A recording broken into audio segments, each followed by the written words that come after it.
Salut, c'est Audrey, aujourd'hui je suis légiste. Oui, tu te dis, mais qu'est-ce qu'elle a encore inventé celle-là? En fait, je vais te faire l'autopsie d'une relation de couple. En réalité, je vais te parler de ce qu'une personne peut dire en conscient et de ce qui se passe en inconscient et de comment ça vient générer des interactions dans le couple. Par exemple, j'ai une cliente qui est venue me voir parce que son mari l'a trompée et elle disait bah, je ne sais pas où j'en suis.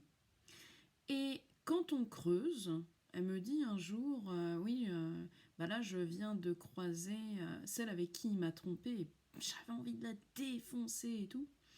Et on va creuser le pourquoi.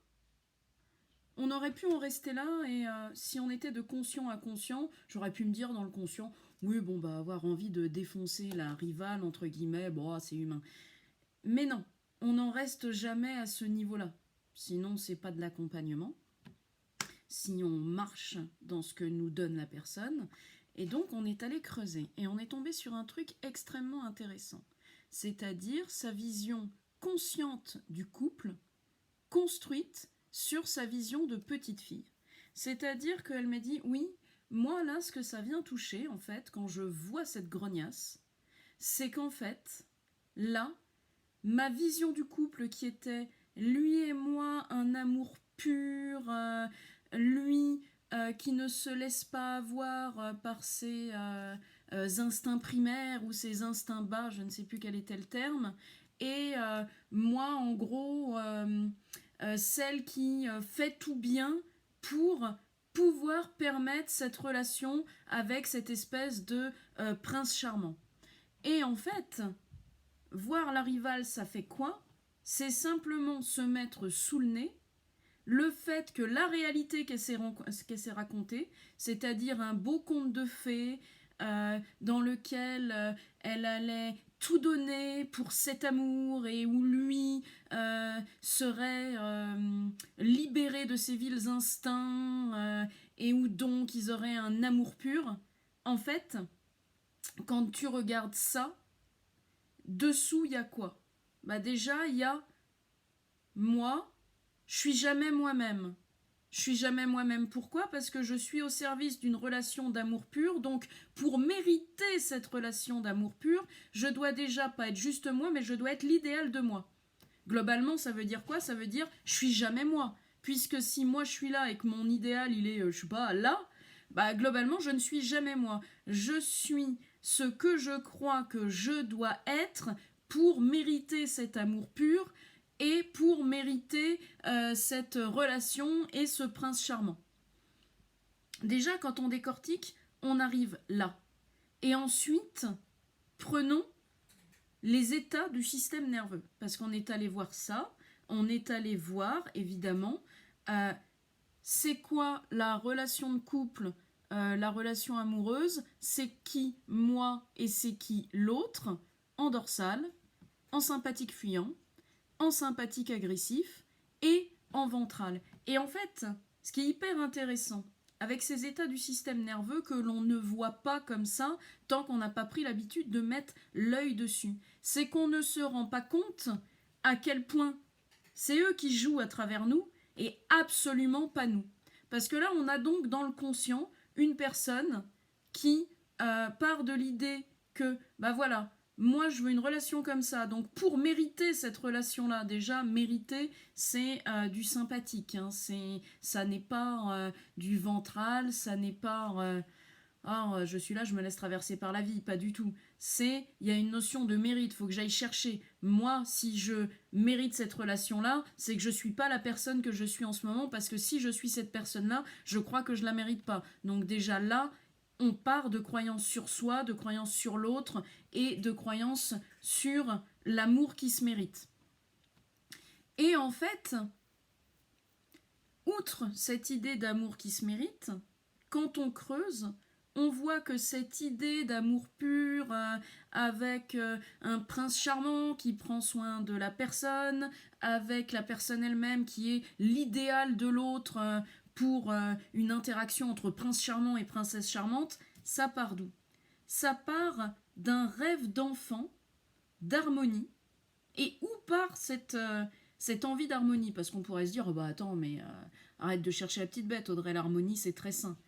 Non, là l'harmonie c'était quoi? C'était un éviter de la relation disharmonique de mes parents et l'absence de communication. Donc, là, il y a la relation de mes parents, on part dans l'autre polarité, l'inverse de mes parents, ce qui donne, bah, je veux pas vivre un manque d'harmonie et de communication, donc je veux vivre une relation pleine de communication et d'harmonie. Eh ouais, le diable est dans les détails.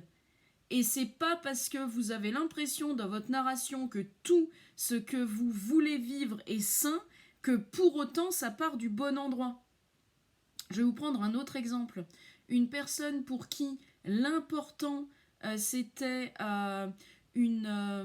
pareil, c'était une sorte d'harmonie familiale où chacun prend soin l'un de l'autre.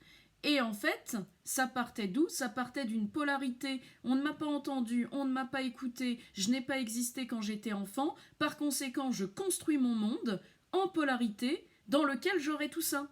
Ça ne part pas d'un élan de vie.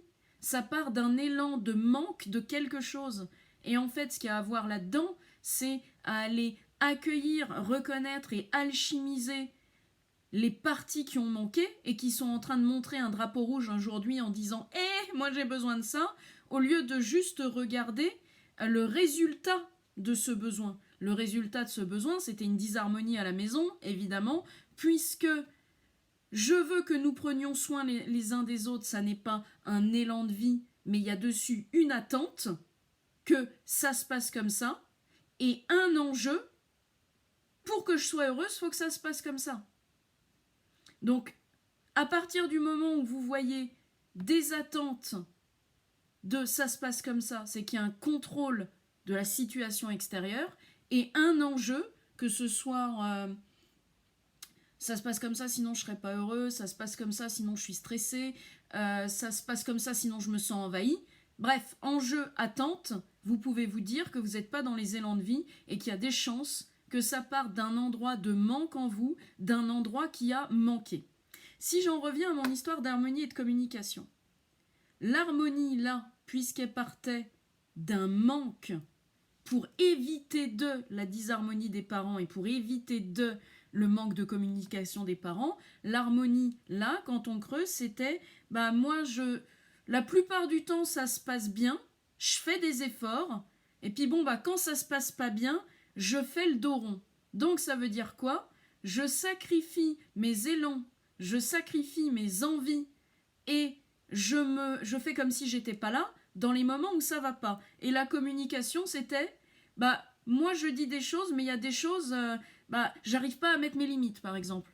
Et là, on est allé voir ce qui se passe dans le système nerveux. Dans le système nerveux, la personne avait une vision du couple, de la relation amoureuse en dorsale, dangereuse. Elle, en dorsale dans une relation amoureuse, elle est impuissante. Et l'autre, en dorsale, le partenaire dans une relation amoureuse, il est méchant. En sympathique agressif, le couple, la relation amoureuse était chaotique. En sympathique agressif, elle, dans la relation, elle était bouillonnante. Et en sympathique agressif, le partenaire dans la relation était dictateur. En sympathique fuyant, le couple était déséquilibré, elle, dans le couple, était silencieuse, et le partenaire était le chef. Et en ventral, la relation amoureuse était solide, elle dans la relation amoureuse était joyeuse, et le partenaire était drôle. Donc, vous voyez bien que ce qui habite la personne quand elle vient me voir et qu'elle me raconte tout ça, c'est absolument pas le ventral dans lequel le couple est solide, elle est joyeuse et le partenaire est drôle. Non, là en fait, on faisait des boucles. C'est-à-dire des boucles sympathiques dorsales. C'est-à-dire que, globalement, la plupart du temps, elle était silencieuse pour l'harmonie. Elle ne communiquait que ce qu'elle arrivait à communiquer sans arriver à mettre des limites. Parce que le partenaire est le chef, au service de quoi? Au service de cette relation Disney où, c'est un prince charmant, moi je m'adapte un peu, comme ça, on a cette relation Disney. Sauf que le système nerveux, lui, il ne le voit pas comme une relation Disney, il le voit comme une relation déséquilibrée. Et la personne me disait, ouais, des fois je comprends pas, je pète un câble. Bah, c'est normal, c'est un passage de sympathique fuyant à sympathique agressif. C'est-à-dire qu'à un moment, quand elle a été trop silencieuse au nom de l'harmonie, et qu'elle s'aperçoit que c'est déséquilibré, et putain, bon bah là c'est quand même lui le chef. À un moment, liquidation de collection de timbres. C'est quoi ça? C'est de l'analyse transactionnelle, c'est quand une fois, deux fois, 10 fois, tu n'as pas ressenti des alertes internes qui te disaient stop, pose des limites, à un moment tu exploses. Et à ce moment-là, le couple devenait chaotique, elle était bouillonnante et le partenaire était dictateur. Pourquoi la personne ne pouvait pas poser des limites? Parce que dès qu'elle essayait de poser des limites, enfin dès qu'elle se disait je vais poser une limite, elle se mettait en dorsale. Pourquoi en dorsale? Parce que pour elle, dans son enfance, il y a eu une adhésion entre poser des limites égale danger.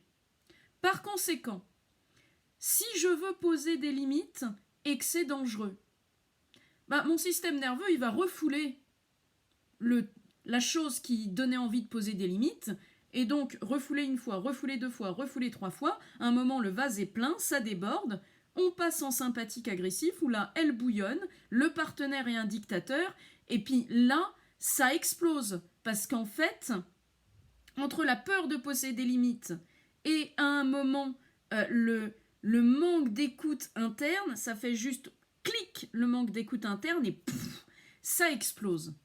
Et à ce moment-là, quand ça explose, elle repart rapidement en dorsale parce que là, bah, l'autre est méchant, elle se sent impuissante et le couple est dangereux.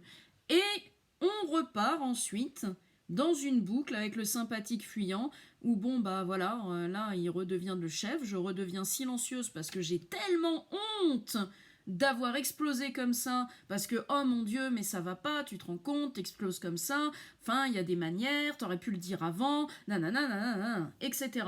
Mais non, elle n'aurait pas pu le dire avant, parce que le dire avant, ça aurait voulu dire qu'il n'y aurait pas eu une mise en dorsale qui lui donnait l'impression complètement réelle, l'illusion extrêmement réelle, que poser des limites était un danger de mort. Et c'est là, en fait, où voir nos modes adaptatifs de fonctionnement, ça nous permet d'arrêter de culpabiliser. Parce que imaginons que cette personne, elle se dise, c'est quand même pas possible, la plupart du temps je suis sympa, et puis je deviens une grosse hystérique. Bah ce serait juger un fonctionnement qui était là pour la protéger. C'est-à-dire ne pose pas de limite là-dessus, ne pose pas de limite là-dessus, ne pose pas de limite là-dessus, et à un moment, pouf, ça explose. L'idée, c'est pas ici de se culpabiliser, d'être instable ou d'être hystérique comme des fois on reproche aux femmes. Non, il y a une grande partie de l'hystérie qu'on reproche aux femmes ou aux hommes, hein, quand ils pètent un câble, mais on n'appelle pas ça hystérie souvent, bah, qui est « je n'ose pas poser mes limites ». Alors là, c'est « je n'ose pas poser mes limites parce que c'est dangereux, danger de mort ». Là, c'était vraiment dorsal, danger de violence, qu'elle avait engrammé, hein, qui n'était pas un danger réel, mais il était engrammé. On peut avoir aussi « poser mes limites, c'est risquer d'être quitté », poser mes limites, c'est risquer qu'on ne me voit pas à la hauteur, poser mes limites, c'est donner une sale image de moi, et tout ça est intérieur. Et tant qu'on n'a pas rendu l'inconscient conscient, on est le jouet de ces fonctionnements-là, et évidemment, on tape sur qui? Ben, on tape sur nous. Ça, c'est le revers habituel, et notamment un revers encouragé sans le vouloir par le dev perso, qui va te dire oui, quand il se passe quelque chose, c'est chez toi qu'il faut regarder. Oui, je vais pas du tout vous dire le contraire. Par contre, regarde chez toi si tu pètes un câble, ok, mais pas rajouter dessus de la culpabilité de j'ai pété un câble. Non, il y a un fait, j'ai pété un câble, ça veut dire qu'il y a un mode adaptatif de survie là-dessous, ça veut dire que quelque chose me protège, ça veut dire que quelque chose trouve qu'il y a moins de risque de me laisser péter des câbles une fois tous les 36 du mois que de me laisser poser des limites, c'est tout. On peut retirer toute la narration interne là-dessus sur je n'ose pas m'exprimer, je suis lâche, je suis faible, je suis hystérique. On peut retirer tout ça. Ok, il y a à aller voir chez nous. Mais l'idée de mettre une culpabilisation quand on n'a pas réussi à aller voir Parce que on a des angles morts, logiquement, c'est pas sur nous-mêmes qu'on va aller traiter des choses, sauf si c'est vraiment des choses à la limite de la conscience et qui n'ont pas, qui ne sont pas fondées sur un mode adaptatif de survie profond d'une blessure première.